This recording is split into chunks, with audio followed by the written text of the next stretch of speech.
My job wasn't to manage the present security team for which I was in charge of, but it was to ensure that they had the tools, the intelligence, and the confidence to act. So I think good leaders don't build followers, they build others to lead.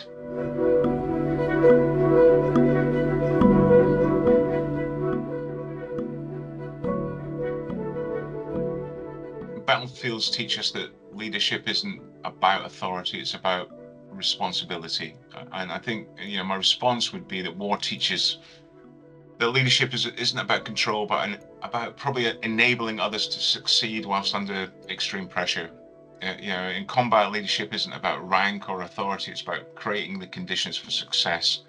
My experience, I guess, during the Ebola crisis, that we didn't order people into the field or into Ebola virus treatment centers to deal with the worst disease known on the planet.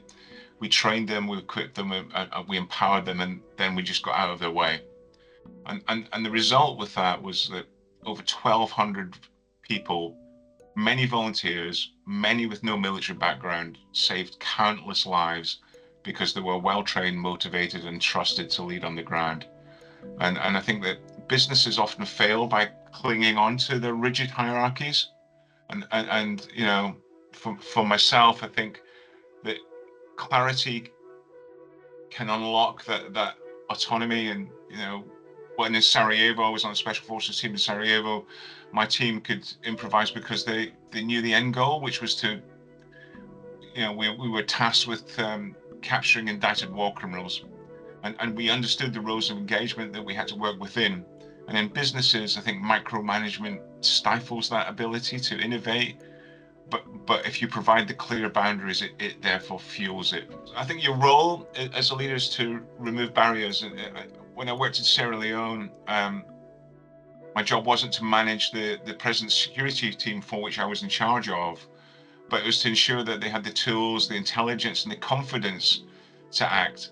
So I think good leaders don't build followers, they build others to lead.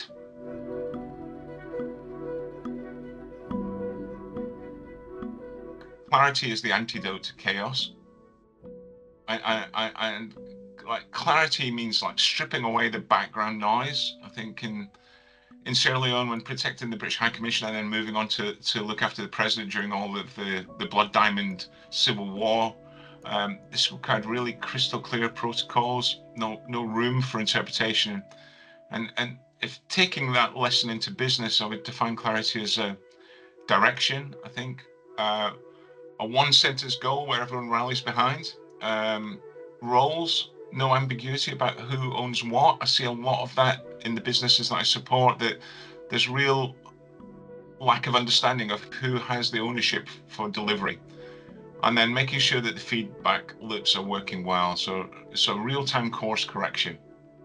When I supported London Ambulance Service, when I was put in charge of getting them out of special measures, we replaced sort of really convoluted process with simple, repeatable actions.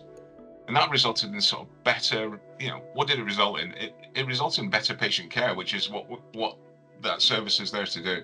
And we could unpack lots of bits that added to it, but the bottom line was the patients were treated better in a faster time.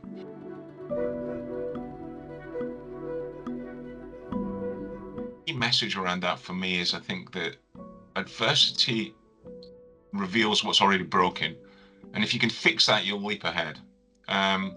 Again, going back to that Ebola outbreak, we went in to West Africa. We're facing a already collapsed health system. The superhighway of this virus was human kindness. It was a really difficult conundrum to unpack. Instead of just treating patients, we trained these 1,200 volunteers to build systems of turning crisis into a legacy of sort of preparedness. If we waste time by firefighting, I think we're missing the opportunity. You need to understand and frame the problem that you're dealing with.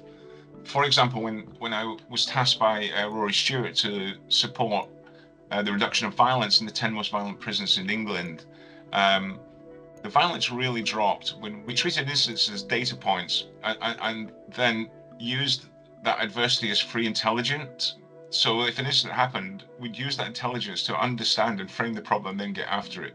The reality was that actually what needs to be done there was we needed to empower the prison officers to feel more confident in their roles.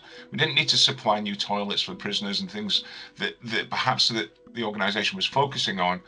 It was about the soft power of really empowering the staff to be confident and competent in the core tasks that they had to do. So understand and frame the problem for me is how you can get after adversity, using it as a data point.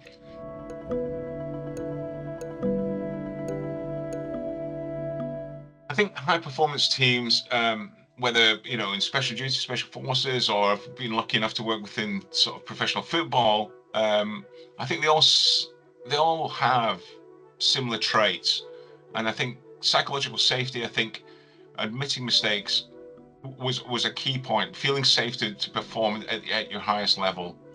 I think aligned sacrifice. You know, you're gonna have to sacrifice something for the greater good of the organization. I looked after Tony Blair in Iraq for a while, and there wasn't much sleep going around, but the greater good was that we had the best protection that we could on the ground when we moved him around the country.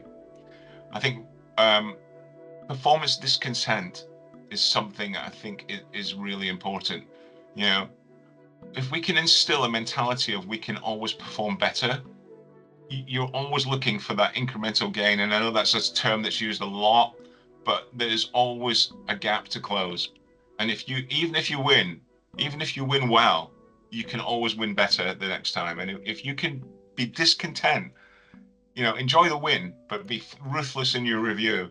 And I think that's how we got some unbelievable results in the projects that have been lucky enough to be around.